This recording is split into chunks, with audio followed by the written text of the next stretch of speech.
Doy lectura a la palabra del Señor. Dice así: El sumo sacerdote dijo entonces: ¿esto es así? Y él dijo: Varones, hermanos y padres, oíd. El Dios de la gloria apareció a nuestro padre Abraham estando en Mesopotamia antes que morase en Harán. Y le dijo: sal de tu tierra y de tu parentela y ven a la tierra que yo te mostraré. Entonces salió de la tierra de los caldeos y habitó en Harán. Y de allí, muerto su padre, Dios le trasladó a esta tierra en la cual vosotros habitáis ahora. Y no le dio herencia en ella, ni aun para asentar un pie, pero le prometió que se la daría en posesión y a su descendencia después de él, cuando él aún no tenía hijo. Y le dijo Dios así: que su descendencia sería extranjera en tierra ajena y que los reducirían a servidumbre y los maltratarían por 400 años. Mas yo juzgaré, dijo Dios, a la nación de Israel, la cual serán siervos, y después de esto saldrán y me servirán en este lugar.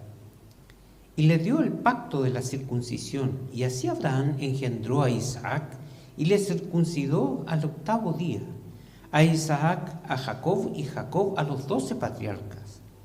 Los patriarcas, movidos por envidia, vendieron a José para Egipto. Pero Dios estaba con él y le libró de todas sus tribulaciones y le dio gracia y sabiduría delante del faraón, rey de Egipto, el cual lo puso por gobernador sobre Egipto y sobre toda su casa.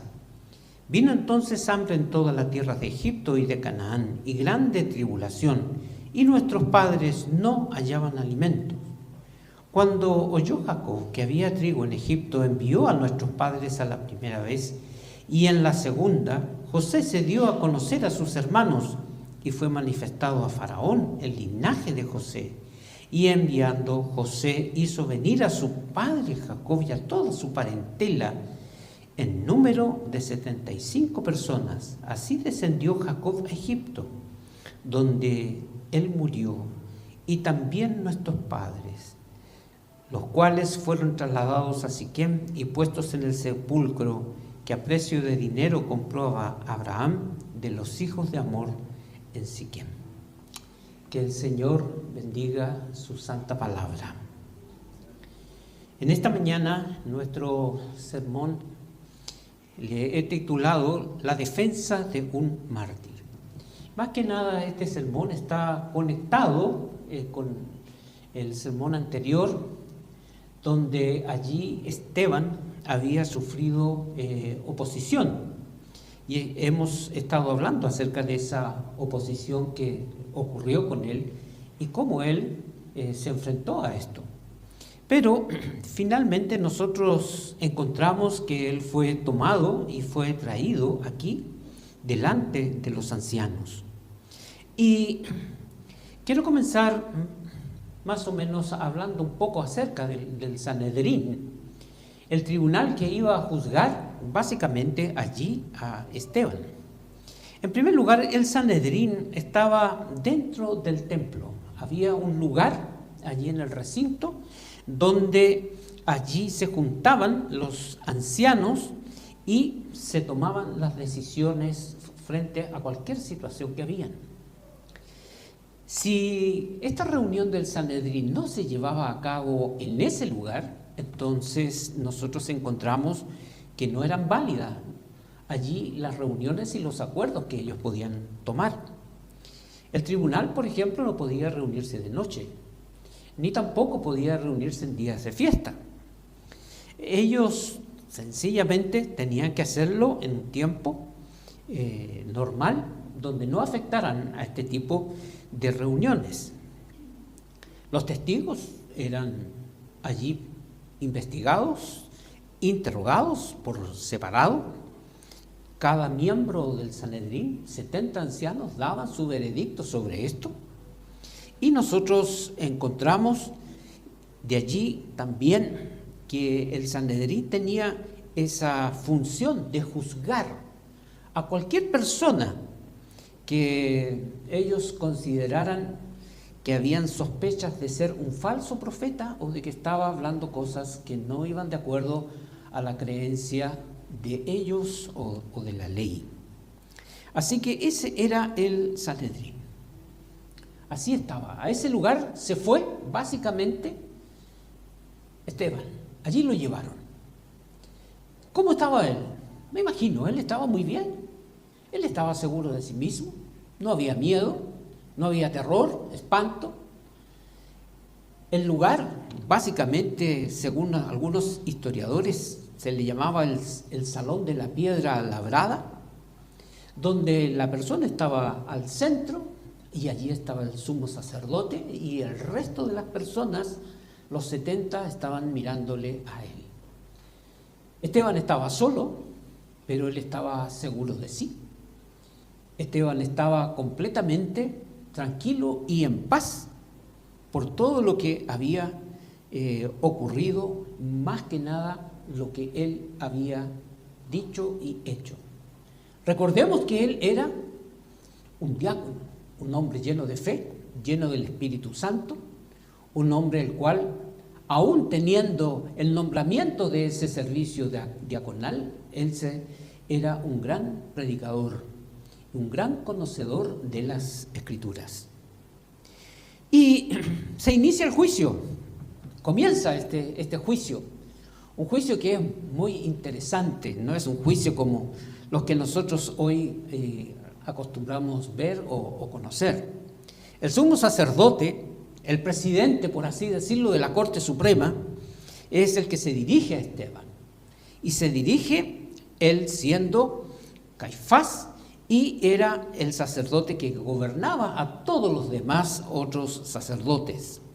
Este oficio había sido instituido por Dios mediante las instrucciones de Moisés. Moisés, allá en el Pentateuco, había dicho cómo tenía que establecerse los sacerdotes, de qué tribu tenían que ser, le había dado su vestimenta y todas sus funciones. Y el sumo sacerdote actuaba como un mediador entre el pueblo y Dios. Y él realizaba los sacrificios y los rituales como los otros sacerdotes. Es interesante notar que el sacerdote entraba una vez al lugar santísimo, allí a la presencia de Dios, intercediendo por el pueblo del Señor. Y nosotros encontramos que todos estos sacrificios, todo este ritual que hacían los sacerdotes, termina con Jesús. Es decir, Jesús le da un punto final a estas actuaciones de los sacerdotes. Y comienza entonces este juicio, y comienza básicamente con una pregunta. ¿Esto es así? ¿Son ciertas estas acusaciones? Esa fue la pregunta que le hizo el sumo sacerdote Esteban. ¿Esto es así? ¿Las acusaciones que se te hacen son ciertas? Según básicamente los testigos que tenemos. Recordemos que contra Esteban se habían levantado testigos falsos. Y allí el sumo sacerdote sencillamente estaba planteando una pregunta que es muy interesante. ¿Esto es así? ¿Son ciertas las acusaciones? Es como el día de hoy. ¿Cómo te declaras cuando uno va a un juicio? ¿Culpable o inocente? Nosotros encontramos básicamente que allí estas acusaciones, y recordémoslas, porque de eso se trata este juicio, por así decirlo. Habían palabras blasfemas contra Moisés, según los fariseos. Es decir, Esteban había blasfemado contra Moisés, allá en Hechos capítulo 6, los versículos 11. Palabras blasfemas que había dicho él contra Dios, que había hablado contra el lugar santo, el templo, que él hablaba contra la ley, que él estaba completamente en desacuerdo con la ley. Dice que Jesús destruiría el templo y alteraría las costumbres de Moisés.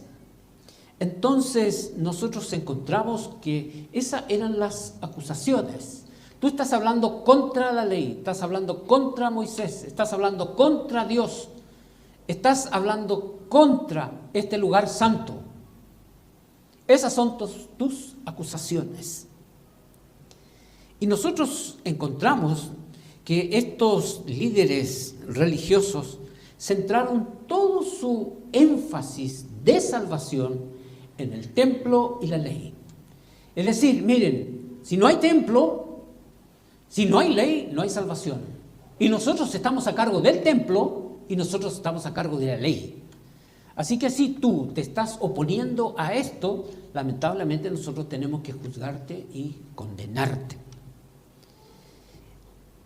Y nosotros nos damos cuenta allí que en el pensamiento judío a Dios lo estaban situando en el templo, dando a entender como que nadie más podía tomar contacto con Dios fuera del templo, porque Dios estaba allí en el templo, como que encerrando a Dios dentro de ese templo.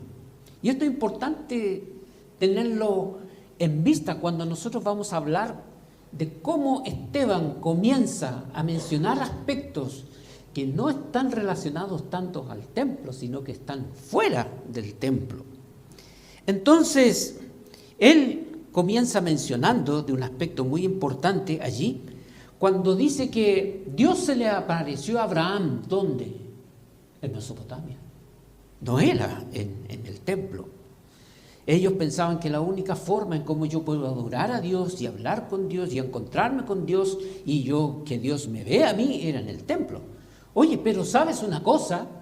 Cuando comienza el relato, Esteban, él dice, oye, pero Dios se le apareció a Abraham en Mesopotamia. En ese tiempo no estaba el templo. Es decir, ellos encontramos que estaban sumidos en un legalismo total.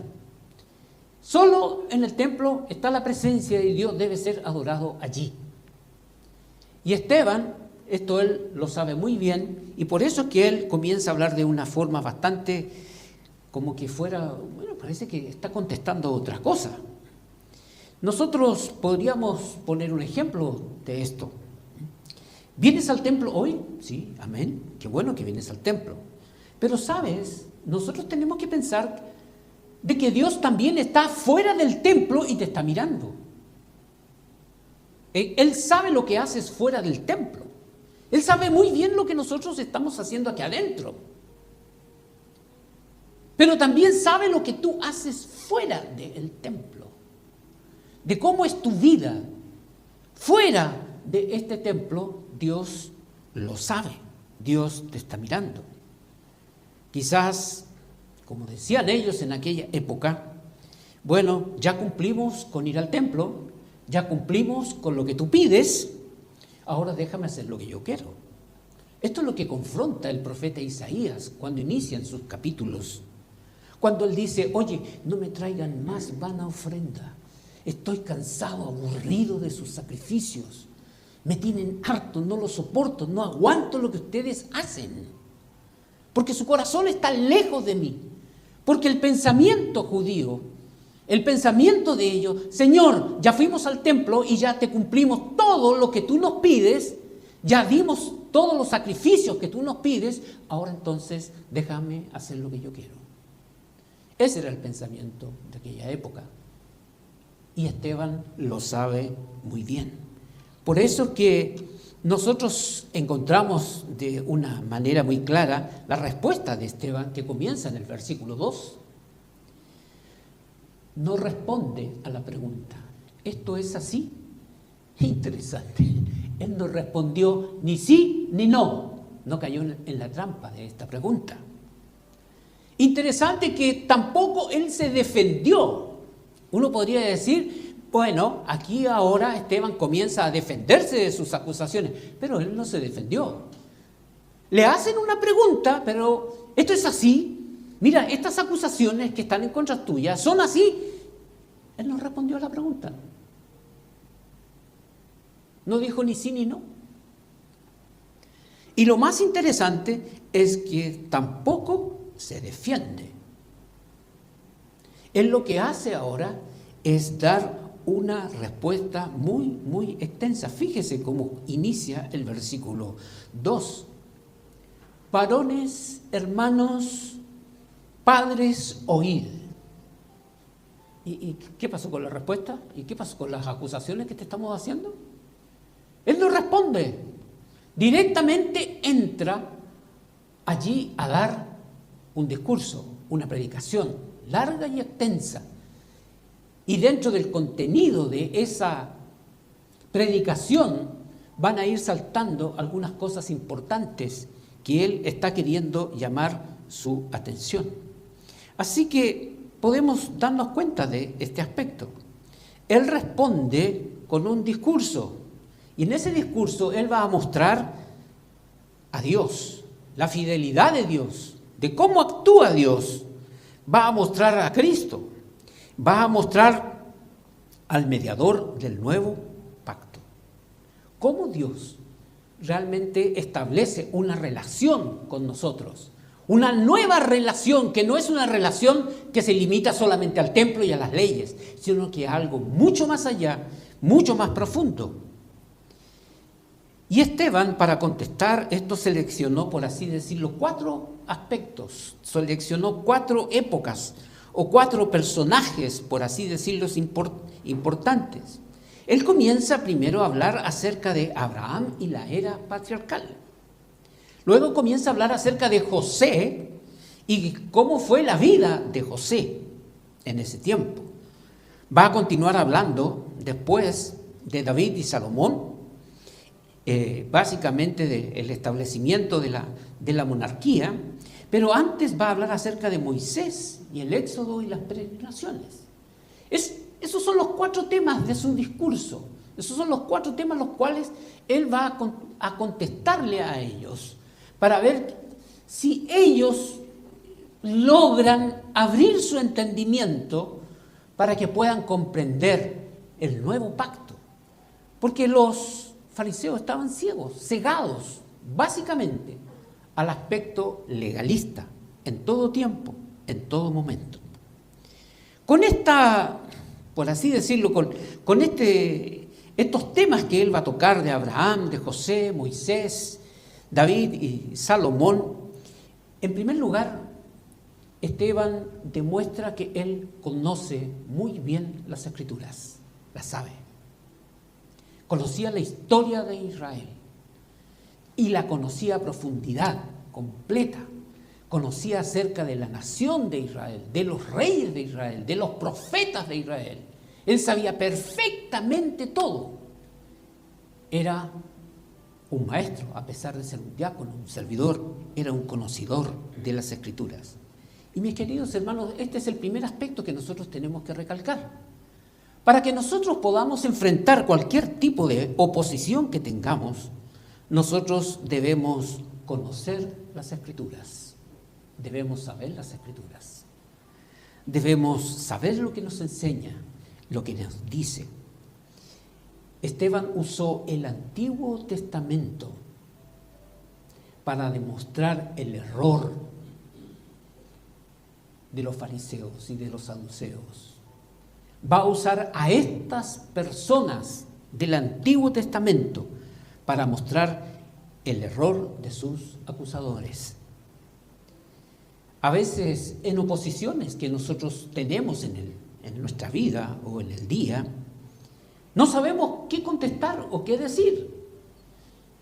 Y es muy sencillo, porque no sabemos qué contestar, porque no conocemos la Escritura. No nos hemos dedicado a escudriñar las Escrituras, a estudiarlas. Esteban las conocía y las sabía en detalles. Miren lo que dice Juan 5:39. Escudriñad las Escrituras, porque a vosotros os parece que en ellas tenéis vida eterna, y ellas son las que dan testimonio de mí.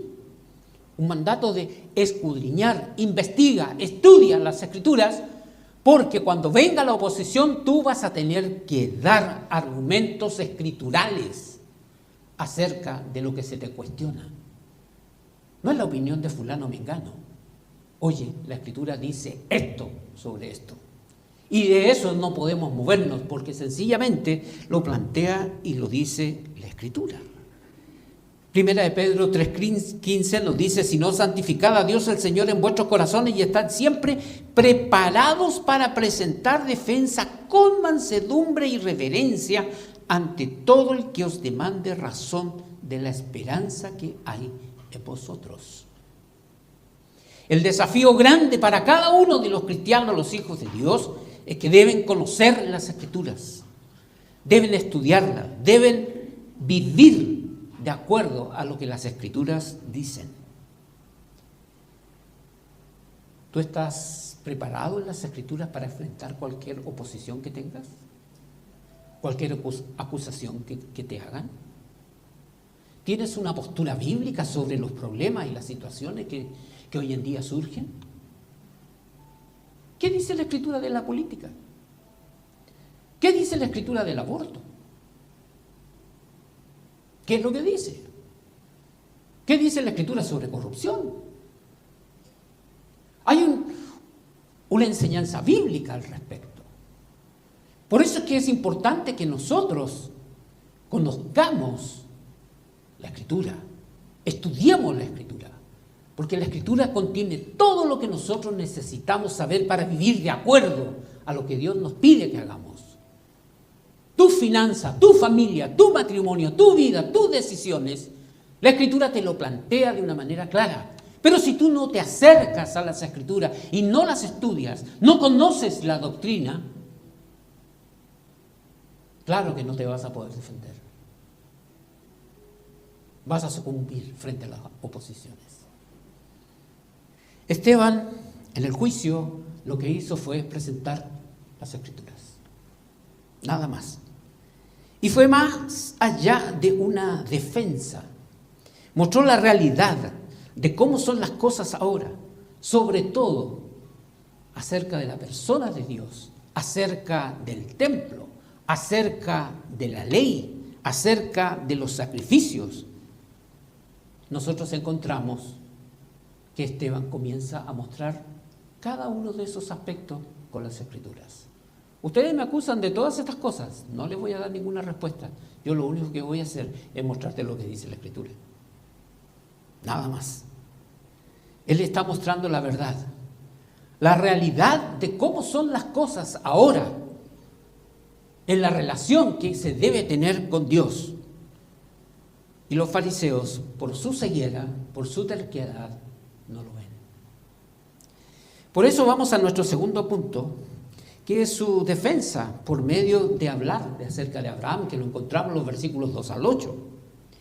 Lo que quería realmente el demostrar, el punto de conexión, por así decirlo, el punto de unión con estos cuatro aspectos, estas cuatro épocas que ya he mencionado, es que ninguna de ellas muestra que la presencia de Dios se limitó a un lugar específico. Dios no está encerrado en un lugar. Al salir del templo, Dios sigue mirándote. Dios sigue siendo Dios. Y eso no debe ser olvidado. Yo estoy frente a la presencia de Dios cuando estoy en el templo, ¿sí? Pero cuando tú sales de este templo, Dios sigue siendo Dios con el mismo poder, potencia, omnisciencia, cuando tú sales de acá. Él te mira que tú estás acá, pero también te mira cuando estás afuera.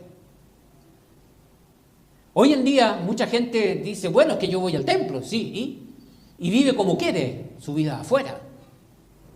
Y eso no puede ser. Él muestra a Dios actuando, siempre actuando en relación con las personas, siempre está teniendo un contacto personal, por así decirlo. Por eso es que él, sencillamente, cuando comienza a hablar de Abraham, él está diciendo, oye, yo no he blasfemado contra Dios, yo no estoy en contra de Dios, yo creo en Dios, yo creo en el poder de Dios, yo creo en lo que hace Dios, yo creo allí en lo que Dios quiere que yo haga. Y esto lo vemos en la vida de Abraham. Dios se revela a Abraham. No es que Abraham buscó a Dios, sino que Dios es el que toma la iniciativa, por así decirlo, de revelarse a Abraham. Dios es el que le pide a Abraham, cuando le habla ya en Mesopotamia, sale de tu tierra y tu parentela. ¿Quién lo pidió? Dios. Dios le muestra a la tierra que tiene que ir. Vas a salir de esta tierra, te vas a ir a otra tierra. ¿Quién lo dijo? Dios. Tú te vas a trasladar de acá, y Dios dice en la Escritura, y él lo plantea, Esteban, que Dios lo trasladó a ese lugar. Dios les promete una tierra. Dios hizo la promesa. Dios le dijo que serían extranjeros y que serían maltratados. Dios les dice que va a juzgar a esas personas. Dios le dio el pacto de la circuncisión a Abraham, un pacto por generaciones. Y esto está recalcando de que Dios es soberano, que tiene que ver con la vida completa de la persona. No es tan solo una vida que voy a llevar dentro del templo bajo ciertas reglas, sino que sencillamente Dios actúa de acuerdo a lo que Él es. Es soberano, hace como Él quiere, como Él hace. Y yo no puedo limitar a Abraham a Dios bajo ningún punto de vista. Dios habita en todas partes y conoce todos los detalles de la vida de todas las personas del mundo. Él lo sabe, Él lo conoce. Entonces, cuando Él menciona a Abraham y menciona todo lo que Dios ha hecho en la vida de Abraham, está aclarando: yo no he blasfemado contra Dios. Yo creo en Dios. Yo dependo. Dios es soberano. Ustedes me están acusando falsamente a mí, porque yo sí creo en Dios. Pero aún más, nosotros encontramos que Él, nuestro Dios, marca el propósito para la vida y para la vida de sus hijos y de las personas. Dios nos llama con un propósito a sus caminos. ¿Para qué Dios llamó a Abraham de Mesopotamia? Porque Él tenía un propósito para su vida. Por eso lo llama. Por su voluntad y por la soberanía nos incluye Dios en sus planes. No es algo que es suerte, que es casualidad. ¿Por qué tú estás aquí? ¿Por suerte? Es porque Dios tiene un plan, un propósito de vida, el cual yo tengo que cumplir y hacer. No se trataba solamente de un lugar y de leyes.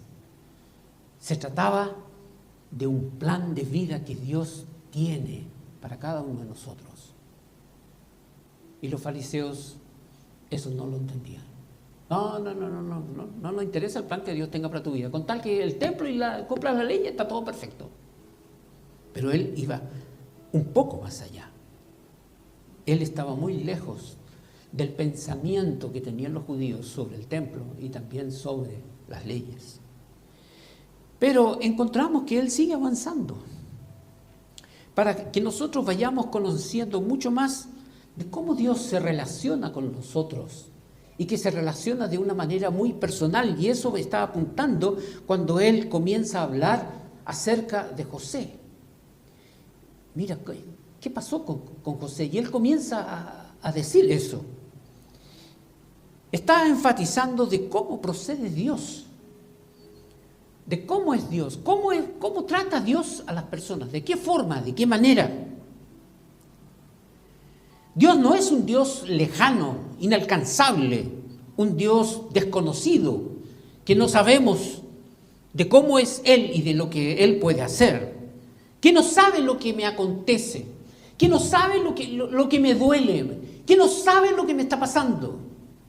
No, Dios es un Dios que se acerca personalmente con cada uno, donde establece una relación personal allí, la persona con Dios.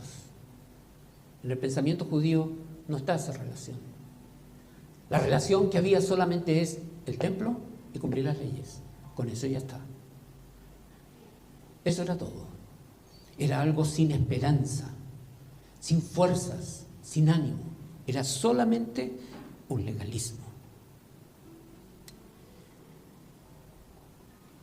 Es una vida con Dios, y es una vida con Dios en todo sentido. Es una relación completa con Él, siempre, diaria.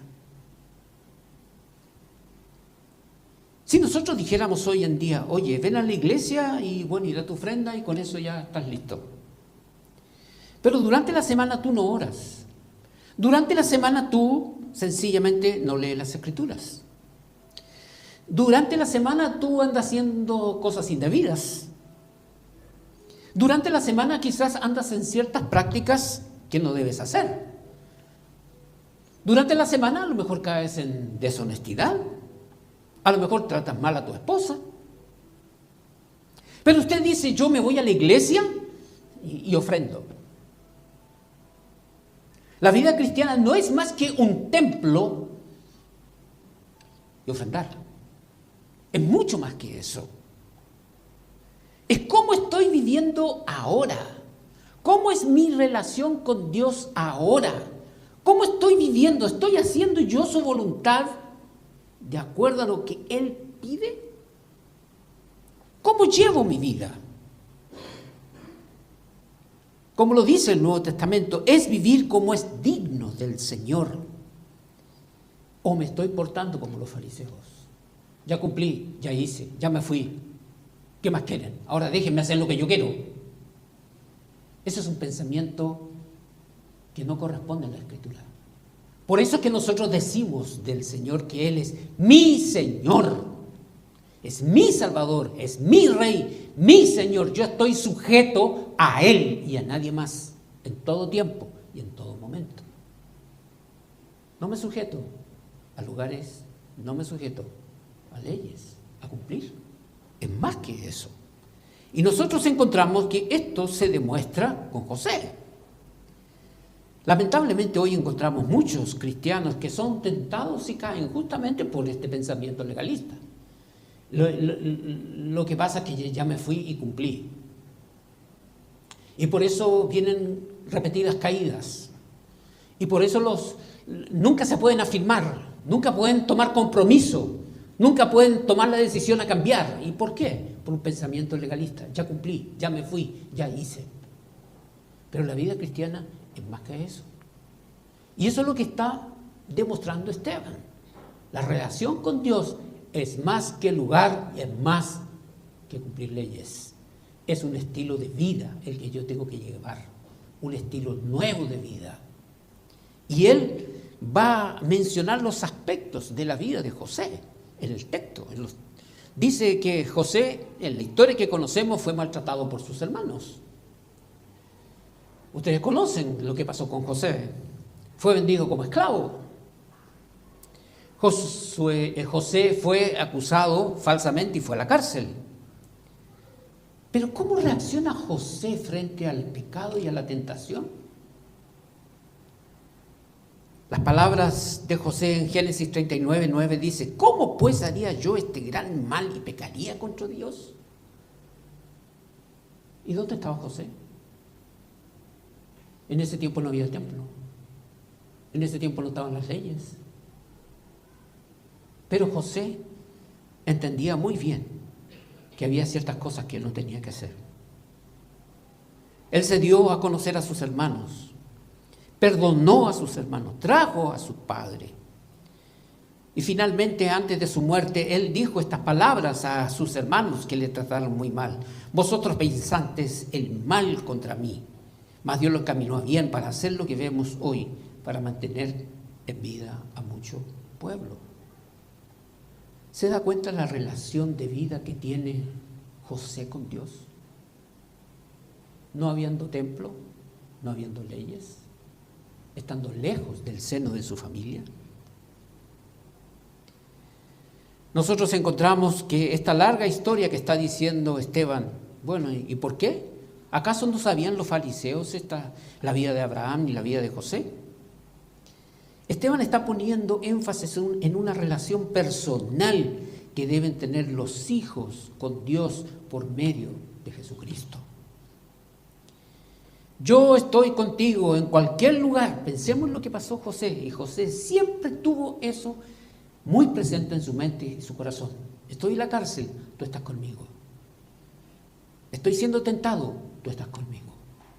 Tú me ayudas. Tú ves lo que yo hago, tú lo estás viendo. No hay nada que se escape de ti. Nosotros encontramos que José tuvo temor de Dios y estaba seguro de que Dios es el que dirigía su vida y que no había ninguna casualidad acá. A esto está apuntando Esteban cuando está mencionando estos ejemplos. Pongan atención y vean a Abraham. Él es Dios en todas partes y en todo lugar. Dios es adorado en espíritu y en verdad. Aunque el templo era el lugar para aquella época, para entrar allí y adorar al Señor, sin embargo, nosotros tenemos que adorar a Dios en espíritu y en verdad a través de Jesucristo. No mediante las obras levíticas en el sistema de Moisés.